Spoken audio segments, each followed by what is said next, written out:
میرے محترم دوستو، کہتے ہیں کہ کتاب انسان کی بہترین دوست ہے، اور یہ بات بالکل درست ہے کہ کتاب نہ صرف ہمیں معلومات فراہم کرتی ہے بلکہ ہمارے سوچ کو وسیع کرتی ہے اور زندگی کو سمجھنے کا ایک نیا زاویہ دیتی ہے۔ دنیا کی تاریخ اٹھا کر دیکھ لے، آپ کو ہر عظیم انسان کی زندگی کتابوں کا کردار نمایاں نظر آئے گا۔ قرآن کریم جو انسانیت کے لیے ایک عظیم کتاب ہے، ہمیں غور و فکر کی دعوت دیتا ہے اور علم حاصل کرنے کی ترغیب دیتا ہے۔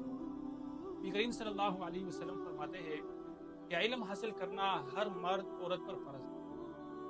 یہی وجہ ہے کہ مطالعہ نہ صرف دین بلکہ دنیاوی ترقی کے لیے بھی ضروری ہے۔ میرے دوستو، کتابیں ماضی کی تہذیب، حال کے مسائل اور مستقبل کے امکانات سے روشناس کرتی ہیں۔ ایک شخص جو مطالعے کی عادت اپناتا ہے وہ ایک نہیں بلکہ کہیں زندگیاں جیتا ہے، اور ہر کتاب اس کے علم میں اضافہ کرتی ہے اور اسے نئی دنیا سے متعارف کرواتی ہے۔ لیکن آج کے دور میں ڈیجیٹل میڈیا، موبائل فون نے ہمارے زندگیوں پر قبضہ جما لیا ہے۔ کتابوں سے دوری ایک عام مسئلہ بن گیا ہے۔ یہ ہمارے لیے یہ لمحہ فکریہ ہے۔ اگر ہم نے اپنی نسل کو مطالعے کی عادت نہ سکھائی تو علم کی روشنی مانگ پڑ سکتی ہے اور معاشرہ علمی پسماندگی کا شکار ہو سکتا ہے۔ میرے دوستو، مطالعے کی عادت اپنانے کے لیے ہمیں چند اقدامات کرنے ہوں گے۔ نمبر ایک، روزانہ کم از کم 20 سے 30 منٹ تک کتاب پڑھنے کی عادت ڈالیں۔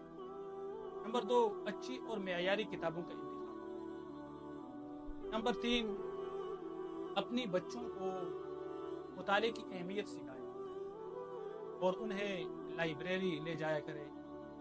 نمبر چار، کتابوں کے بارے میں دوست احباب سے تبادلہ خیال کریں کہ علم مزید پختہ ہو۔